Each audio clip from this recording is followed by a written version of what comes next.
Hola, mi nombre es Judith Sánchez González y para la materia de modelos contemporáneos de la psicología, esta es mi actividad integradora. Los temas que veremos son modelo psicodinámico, modelo centrado en la persona, modelo Gestalt de Fierspers, modelo de la terapia psicocorporal bioenergética. Modelo psicodinámico. Melanie Klein y su teoría de las relaciones objetales describe que existen dos posiciones en el desarrollo temprano del infante: la esquizoparanoide, que aparece en la primera mitad del primer año, y la depresiva, que aparece en la segunda mitad del primer año. Dichas posiciones son parte de la personalidad del individuo. En la primera posición, el bebé es capaz de crear relaciones objetales, experimenta la ansiedad y utiliza mecanismos de defensa tales como la proyección y la introyección. En la segunda posición, el bebé es capaz de percibir su existencia y la de los demás como objetos separados de sí mismo. Utiliza como mecanismos de defensa el duelo, la separación y la integración objetal. Donald Winnicott, por su parte, postulaba sobre el cuidado infantil como modelo del desarrollo emocional del bebé y se fundamenta en tres etapas: dependencia absoluta, independencia relativa y la independencia. Describe las acciones del bebé en el proceso de la independencia como objetos transicionales que le ayudarán al bebé en este proceso.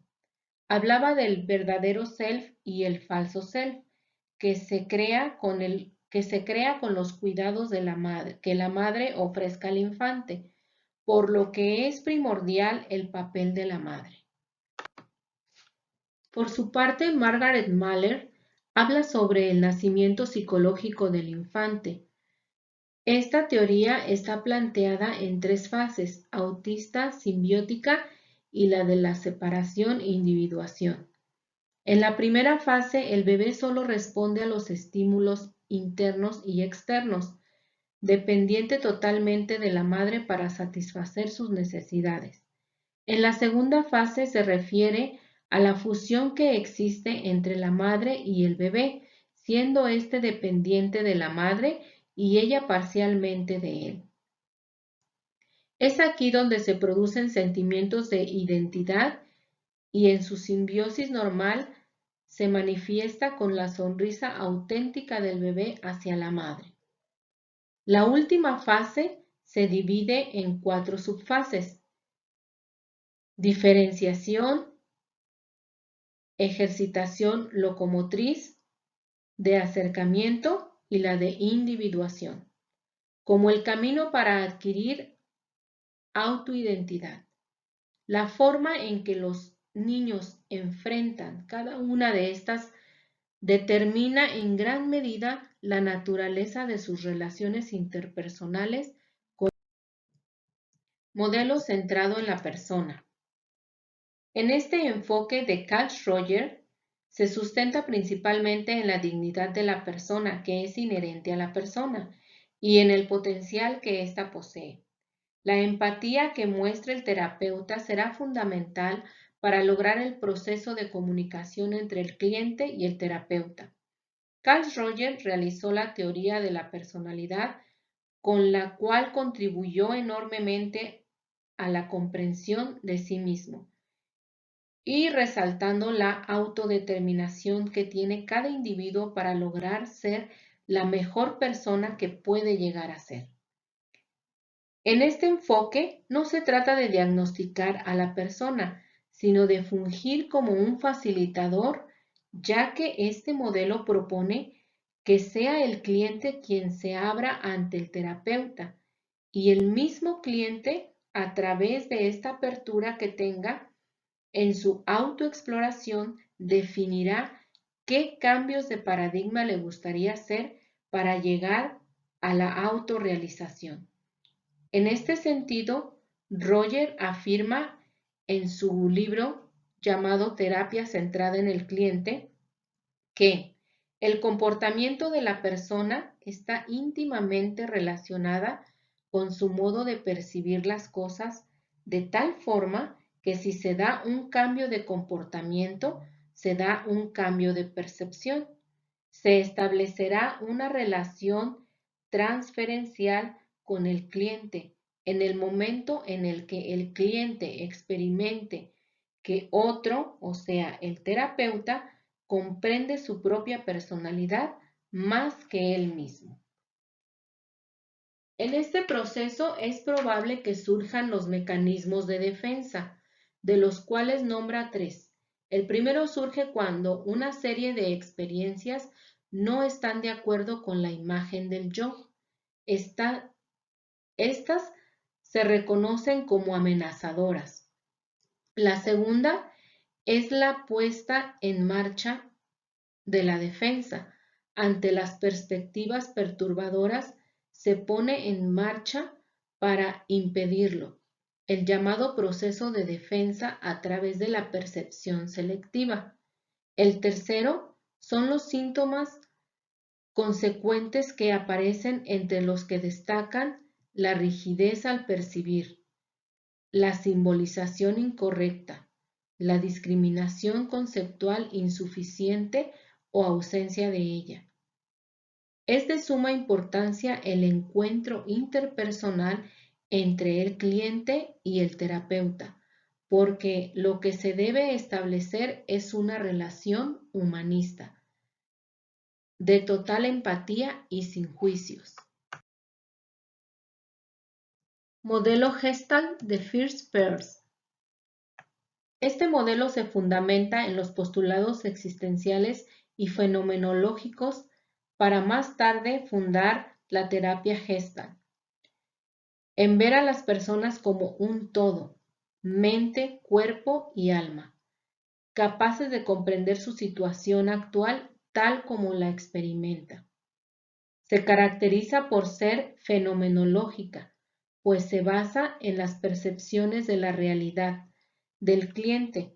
También se considera existencial, pues se considera que las personas siempre están en el proceso de convertirse y descubrirse a sí mismos. También es experimental, pues se enfoca en el presente y en el darse cuenta.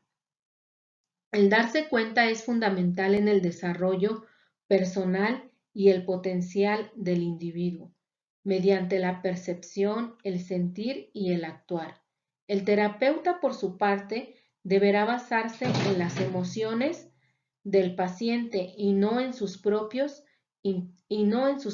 interpretaciones, para generar en el paciente cambios cognitivos y conductuales. Además, el terapeuta debe basarse en la aceptación incondicional del paciente, sin forzar al paciente a cambiar, pues esto puede causar conflictos en el paciente y una pérdida de confianza en sí mismo. El darse cuenta es, entonces, la capacidad que toda persona tiene para percibir lo que está sucediendo dentro de sí y en el mundo que los rodea.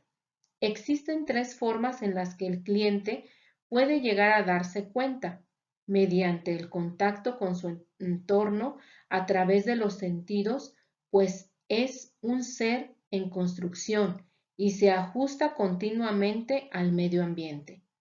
2.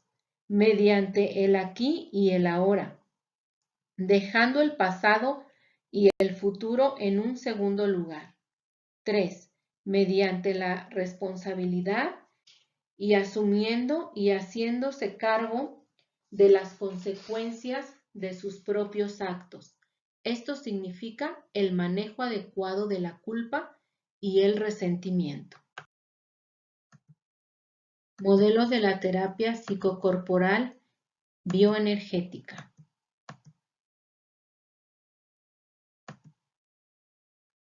El padre de la psicoterapia corporal es Wilhelm Reich. Él reconoció al hombre como un ser unitario, es decir, la unión entre el cuerpo y el alma como un solo ser y no como dos seres distintos. Es decir, que todo lo que hemos vivido y experimentado se refleja en nuestro cuerpo y forma el carácter del ser humano, por lo que esto también va a determinar la manera en que sentimos, pensamos y nos comportamos. La bioenergética es una disciplina basada en la existencia de un flujo energético, demostrando que ciertos traumas mentales originados en la niñez pueden bloquear las corrientes de energía que forman bloques energético-emotivos y corazas musculares. Según la terapia bioenergética, existen 5 tipos de carácter. El carácter oral.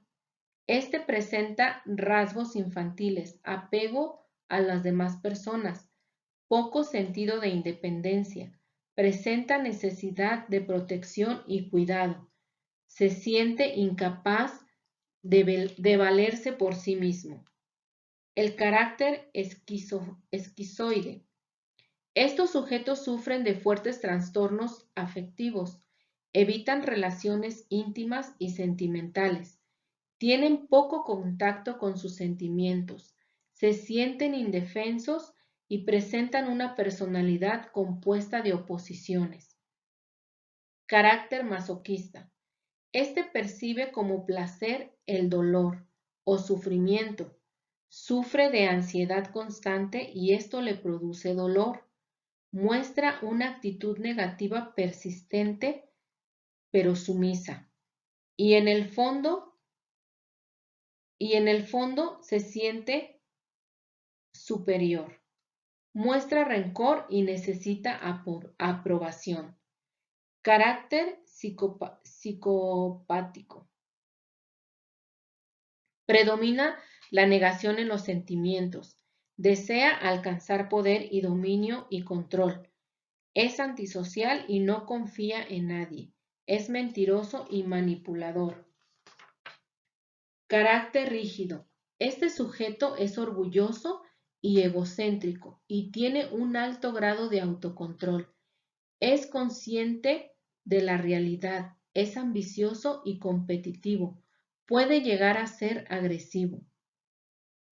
La bioenergética busca el equilibrio armonioso entre las diferentes energías de nuestro organismo. Para ello, combina la psicoterapia con una serie de ejercicios de respiración corporales y procedimientos manipulativos. Trabaja con la mente y el cuerpo para ayudar a los individuos a resolver sus problemas emocionales, traumas y a comprender mejor su potencial para el placer y gozar su vida. ¿Qué modelo usaría para atender a la señora del incidente crítico? Bien, si como terapeuta me tocara atender a una mujer que ha sufrido de violencia física, yo comenzaría con la terapia centrada en la persona, ya que ésta me permite explorar a fondo como terapeuta qué originó el problema, sin juicio, pero sobre todo que ella se analice a sí misma hasta encontrar el origen del problema, que la persona a través del psicoanálisis pueda identificar en qué momento dejó de ser ella misma, en qué instante permitió que su abusador la borrara de sí misma y tomó otra forma que no es la suya, para que entonces se pueda dar un cambio de paradigma en la que ella pueda reconocerse a ella misma y darse cuenta de la maravillosa persona que es y que sea capaz de reconocer su valor. Todo esto a partir de lo que ya ha logrado, pues también es importante que reconozca las cosas que ya posee y que tenga el valor de luchar por las que quiere alcanzar. Después, me gustaría trabajar con el modelo Gestalt, pues este me ayudará a que el cliente se identifique con otras personas que viven su misma situación y a formar una red de apoyo tanto en casa como en la terapia, pues el vínculo que se crea entre la víctima y el terapeuta debe ser un apoyo incondicional. El darse cuenta y asumir la responsabilidad de ella misma le ayudará a pasar de víctima a una persona responsable de sus actos, que sea capaz de perdonarse, de aceptarse, de sanar heridas, de amarse, respetarse. Todo esto le dará el valor para el siguiente paso, que es la toma de decisiones, pues en este punto ya será capaz de tomar, pues en este punto ya será capaz ella misma de tomarlas de una manera consciente y responsable. La terapia en grupo es una maravillosa opción, pues las víctimas se identifican y comparten experiencias muy fuertes ciertamente, pero todo esto les da el valor de abrirse, de hablarlo, de gritarlo y expresar lo que por mucho tiempo callaron. Muchas gracias.